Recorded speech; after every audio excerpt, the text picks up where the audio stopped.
I actually have two intros for Huda, but if you don't know who she is already, she is the founder of .health, which is a way for you to access your personal health data. Yeah?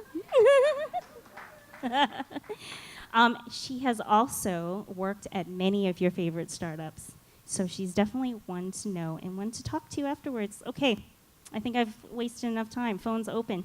So, the first intro comes from her dear friend, Michael, and he says, I've known many people who've attempted to be entrepreneurs, but Huda is one of the best suited people I've ever met to actually do it.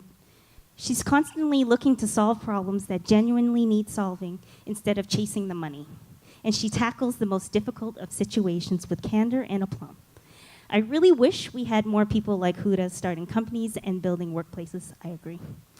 And her friend, Sarah Stockdale, also sent us a little bio. And she says, Huda sets the bar incredibly high for Toronto founders. You've been warned. People consistently told her not to build a company focused on solving problems in healthcare. It's too hard. It's too big. Focus on something smaller, easier, they told her.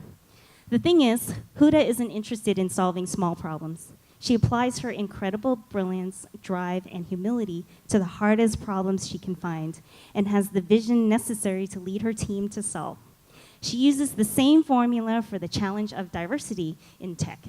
Huda deeply understands the problems women and people of color face firsthand and is working relentlessly to make our industry safer. We're so lucky to have her in our corner. I'm so grateful to call her my friend, and I can't wait for you to hear what she has to say. Come on up, Huda.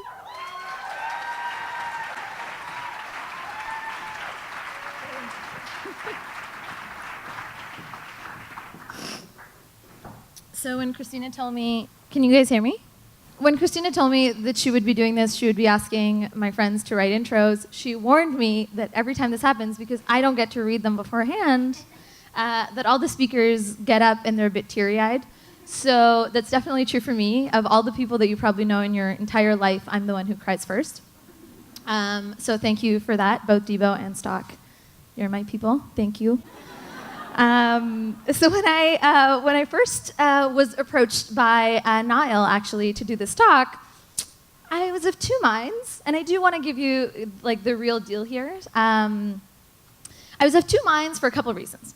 So I have a confusing relationship with International Women's Day, because even though I get your like regular amount of speaking engagements and requests throughout the year, it like definitely spikes around International Women's Day. So last week, I was on like 15 panels. People probably got so tired of listening to me talk. And what I don't understand about all of it is that if I'm being asked if I'm a good speaker for International Women's Day, why am I not considered a good speaker the other 364 days of the year? That's typically... That's not how speaking talent works. I don't use it all up in one day, and then I'm done for the rest of the year. So that's a shout out for you. This is so funny. These slides are hilarious. It just says Huda instead of my entire name. It's great. So today, instead of... I didn't make it. Yeah, I could be like Cher or like Madonna, or just Huda. Yeah, that's okay. I'm going to own it. Deal. So I was some of you, and this is, Toronto's my city, so a lot of you might either have heard of companies that I've been at or have heard Christina talk about them. So I didn't want to do your usual, like, this is what I did in my career because it's probably going to be boring. So what I figured I'd talk about instead are the major inflection points in my life. So these are inflection points in my career, in my personal life, and what I mean by inflection points are when it's the point on the graph when the direction of the curve drastically changes. Can you tell that I'm a math nerd yet? Because I have like another 25 minutes to prove that point, if not already. So I'm gonna start super young. That's me as a 2-year-old, and I wasn't like the best dresser, but I've been told I had like a certain toddler je ne sais quoi, so there's that. And I was a bit of a troublemaker as a kid, so I was very quiet, but I would like go and tinker around and all the things. That's like the worst two things you can put in like a little person, because then you never know where they are. And my like thing that I really loved picking apart was appliances. So once upon a time, my mom, like one of her toasters broke, and so she like set it aside. And I used to get fascinated when they were on by the little heating element, because it used to like turn neon, and it was kind of fun. And so I thought I could like take it out and do something with it, I guess. And so I started picking them apart. And then she got a new one that wasn't broken. I picked that one apart too.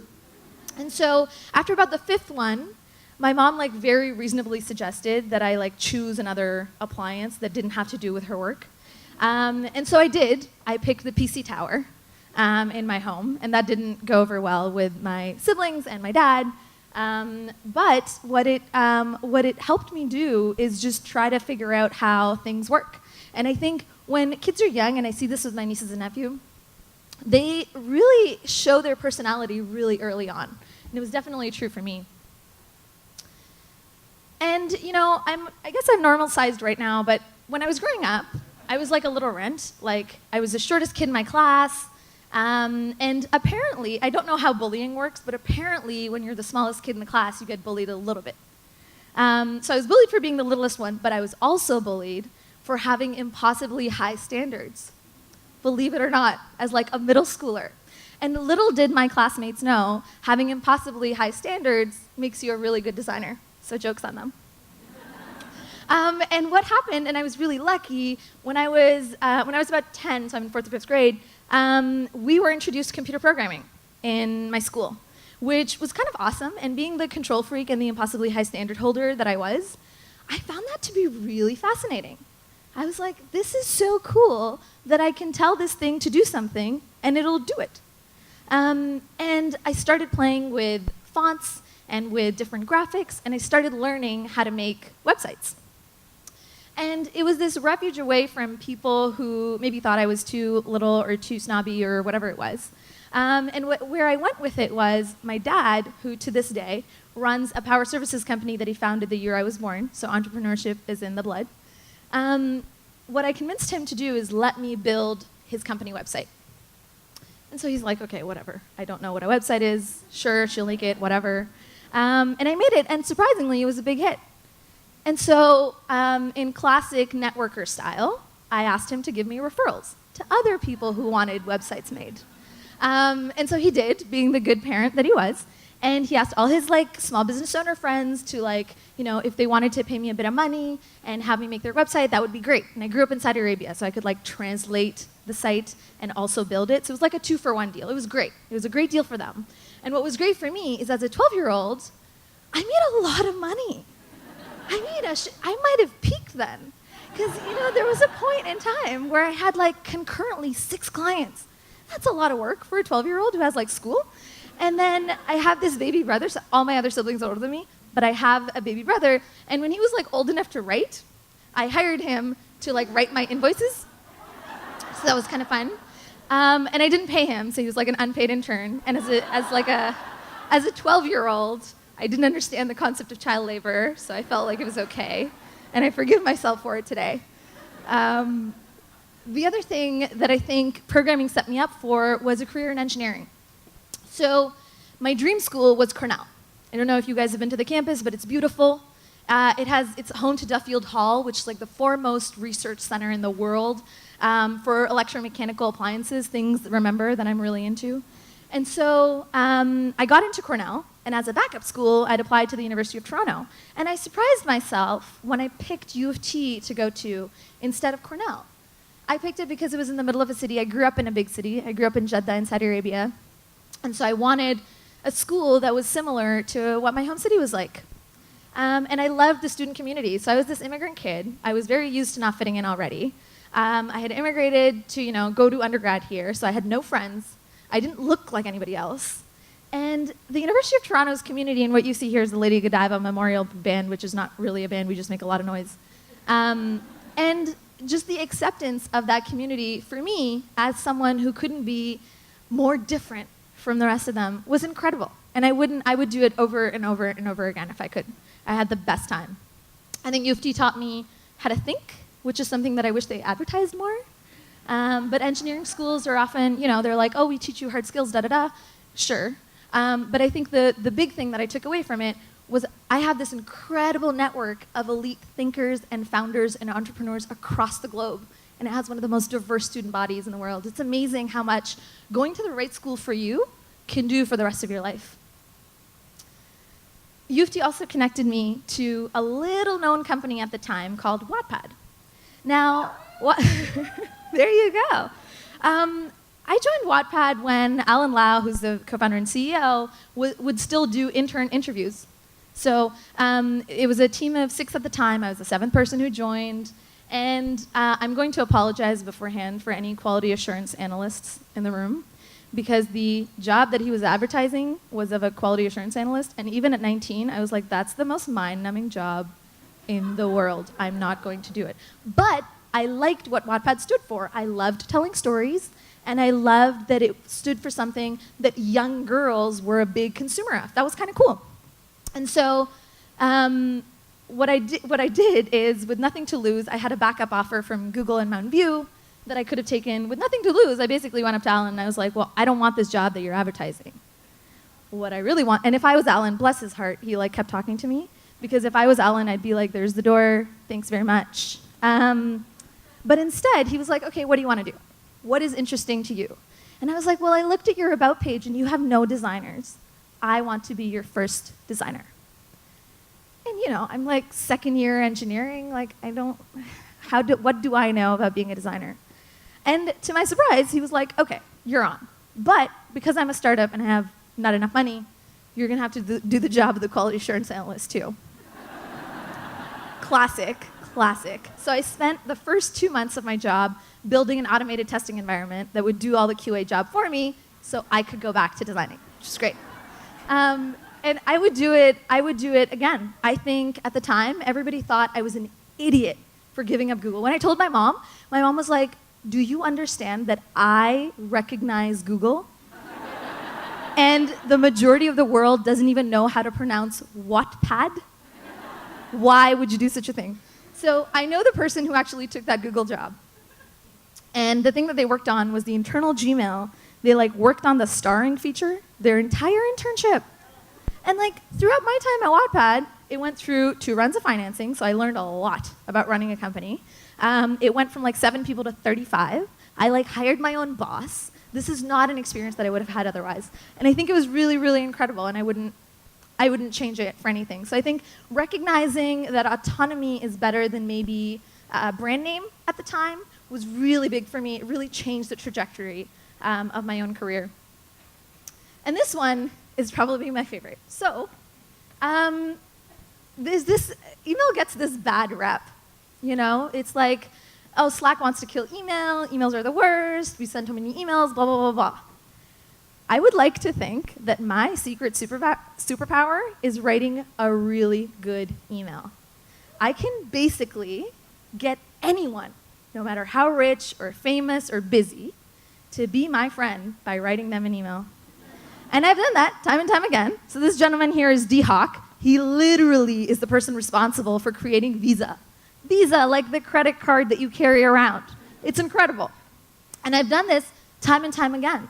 One of the people that I knew of during my time at Wattpad is everyone's favorite venture capital investor, Fred Wilson, up there. And Fred Wilson and I are legitimately pen pals. It's really incredible. And what I think, one of the things, and I made a little Twitter poll for this talk because I wasn't sure what to talk about, and one of the suggestions I got was, how did you find your mentors? Or what did you do for mentorship? And I think what's really interesting is how we think about mentorship. So our world has changed from being this analog, in-person meeting, pagers, and maybe written notes, to this wildly connected, beautiful world of people who can talk to you in many different ways. And yet we choose not to avail that at all. I think, for me, asking a lot of these people for a lot of the advice is better than choosing 1 or 2 mentors that I meet for coffee once a month. And, nowadays, about every week, I'll get 5 to 10 different emails asking me for coffee. And it's not that I'm against in-person meetings.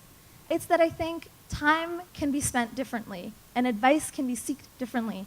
So if I were to stress for Fred Wilson or Galen Weston to meet me all the time, it would never happen because they don't have enough time. But what they're really good at, if I write them a highly specific email with a single question, I usually get a response within the day. And that's quite incredible. And it's something that I've used over and over and over again throughout my career. And today, when I ask people to ask me questions over email when they ask me for coffee, it's usually just, it's like crickets. I never get a response back. Because I think for a lot of us, it feels like a slight to your honor to say, well, you don't want to meet me for coffee, you're too good for this?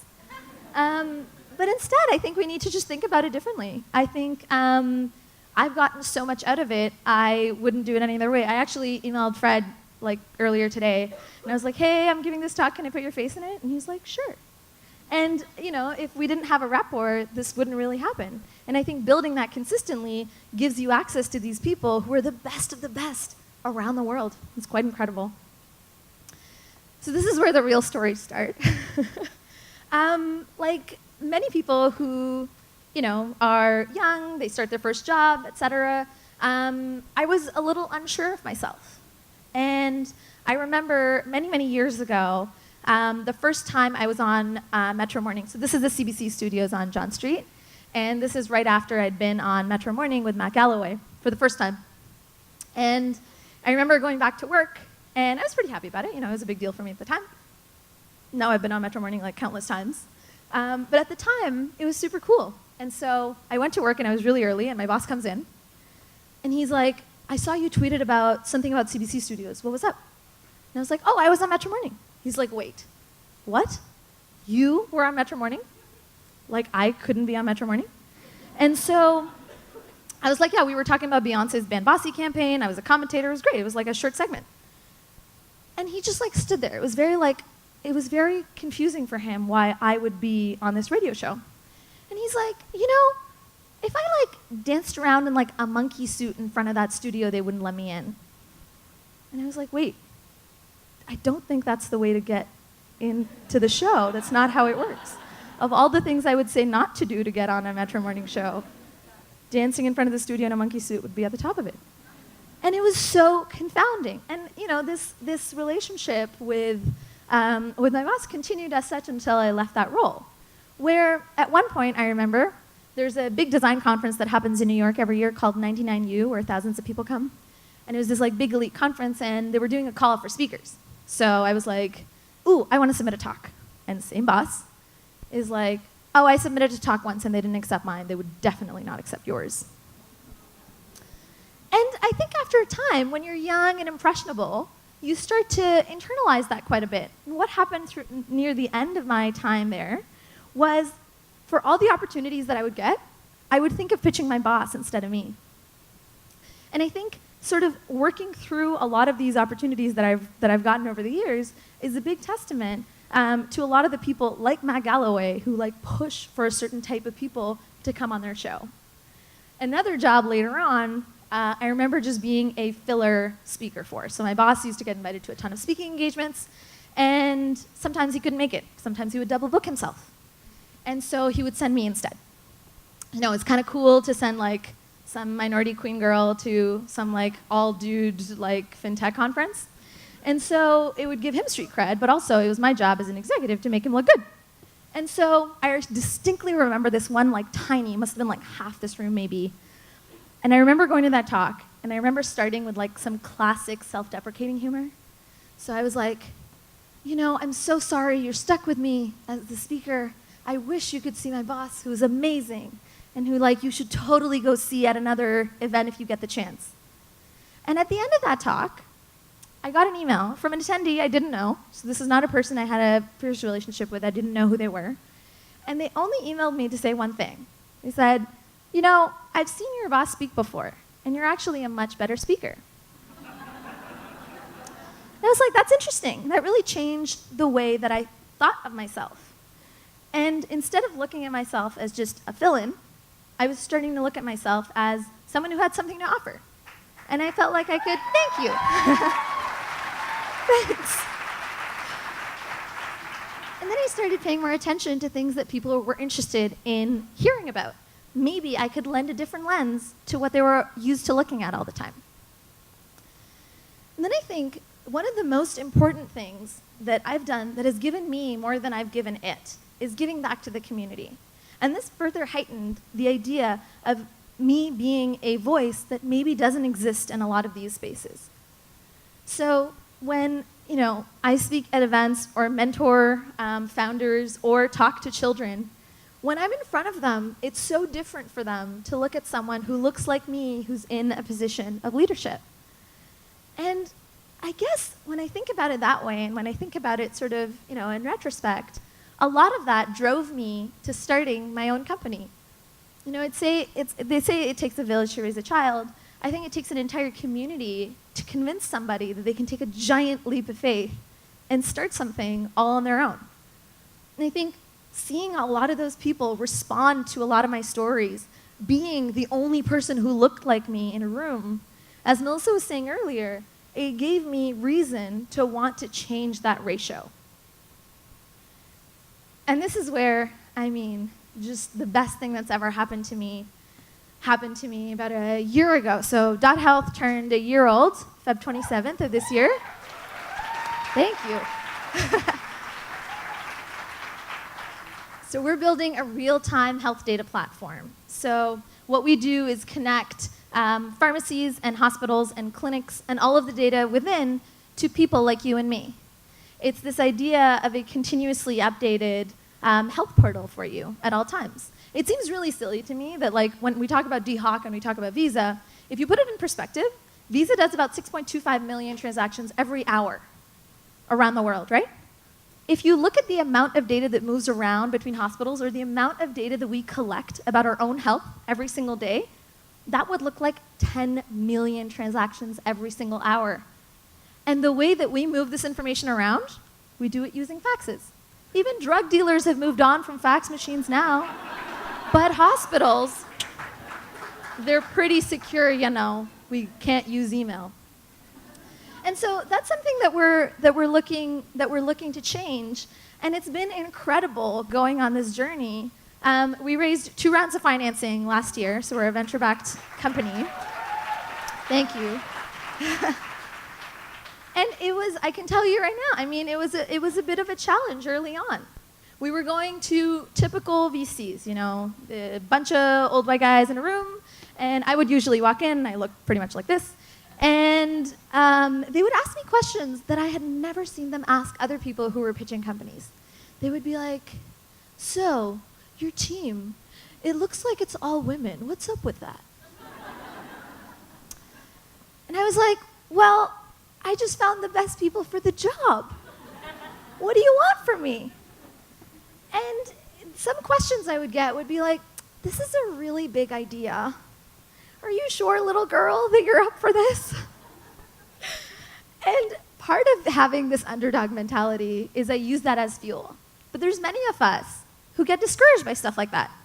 And so I want to be a stand-in or an example for a lot of people who are looking to break into this space that is overly dominated by the same kind of people doing the same kind of stuff by tackling hard, big, hairy problems. And one thing that I would say is, part of finding my mentors, and almost I think of it as sort of like my own board of directors. And if I have a certain question, I go to certain people, is also recognizing who will have your back in times like this. And people came out of the woodwork to help with .health. And it's been just this incredible journey that I hope will flourish and become an independent, women-owned and operated, for the most part, company that sort of shakes up the status quo. Because I think it's about time. And I also think it's kind of silly that the problem that .health is solving hasn't been solved already. Because it impacts all of us, each and every one of us. So I just want to thank you all so much for spending this evening with me. And I can't wait to hear Talisa and Alicia speak later. Thanks so much.